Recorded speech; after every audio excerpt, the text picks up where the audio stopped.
This vehicle is the Foch 155. This is a French Tier 10 tank destroyer, and it's also an autoloader. I've played almost every Tier 10 tank destroyer except for the Grill and the Chinese one. This is one of my favorite tanks in the game. I always am happy to take it out for a spin. It is similar to the Foch B, but they aren't identical. They have differences with the way the ammunition works. For example, this one is higher penetration. It's got high penetration HE rounds, if you like to fire HE, which is some of the highest in the game. And this vehicle has a 3-shot autoloader, while the other vehicle, I believe, is a 6-shot autoloader.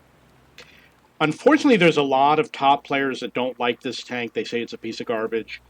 Many years ago, this was one of the most feared tanks in the game because of the fact that it was an autoloader. You could do 2,200 damage in about 10 seconds. I'm going to do a little bit of a comparison with all the other Tier 10 tank destroyers. And like I said, I've played virtually all of them except for the last 3 over here. It is relatively fast. It's mobile. The rotation is fast. The standard penetration is pretty good. You can see that 310 is the highest. However, 293 is pretty good. It is more on the average, but it is still pretty good. In terms of armor, the hull armor is at 180, which is kind of where the average is. You've got like the Badger, which is well armored, and the Jagdpanzer E100 has some strong armor on it, and the T110E4. So it's got medium armor. In terms of speed, which is going to allow you to reposition, goes 50 kilometers, which is near the top speed of the Grill. So this vehicle is faster than most of the Tier 10 tank destroyers. It is not identical to the Foch B. The Foch B does lower damage per shot. You see it only does 400, but it does more shots per reload. And I believe it has lower penetration. For example, the APCR rounds on the Foch B might be equal to the regular rounds on the Foch 155. So it's really not such a bad tank. If you're looking for penetration, you want to go with the Jagdpanzer E100. STRV is always good for penetration. See, it goes up to 3-4. Actually, that's kind of average. But with the regular rounds, it's good for penetration. With the gold rounds, not so much. But if you want penetration, the Foch 1.5 is a good bet. I believe it goes up to, is it 395? 395. That's one of the highest in the game. Like I said, you do have to be careful about your armor. You will get penetrated. People will shoot at you. And when you reload, you have to make sure you run and hide.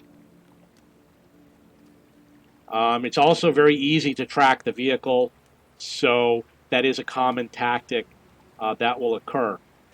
I just want to check real quick what type of auction I think it's going to be, because it's going to be in the black market. People are predicting that it's going to be a flat sale for 25 million credits. I believe the Foch B is 6 million credits. That's the cost of a Tier 10 vehicle. I got mine for free because when the Foch B was released, if you had the Foch 155, you got to keep it. So I already had the Foch 155, and then I gained the Foch B when it was added in the tech tree. Now you'll notice that there are well-armored vehicles, and there are vehicles that don't have strong armor. I'm going to remove some of the well-armored vehicles, and we're going to look. I screwed it up. Wrong button. Yeah, the X. Might have clicked the wrong one. I might have closed the wrong one. So now we got some vehicles that maybe don't have the strongest armor, which is this remaining group. So the Foch, if you want to do a lot of damage, you have to fire more than one shot. But if you want to do a lot of damage in one shot, you get the FV215B183 or the FV4005.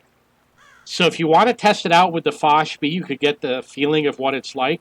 But I do recommend the Foch 155. I do take it out way more often than the Foch B. It is not a premium tank, which means you're not going to earn extra credits. It's called a gift tank or a reward tank.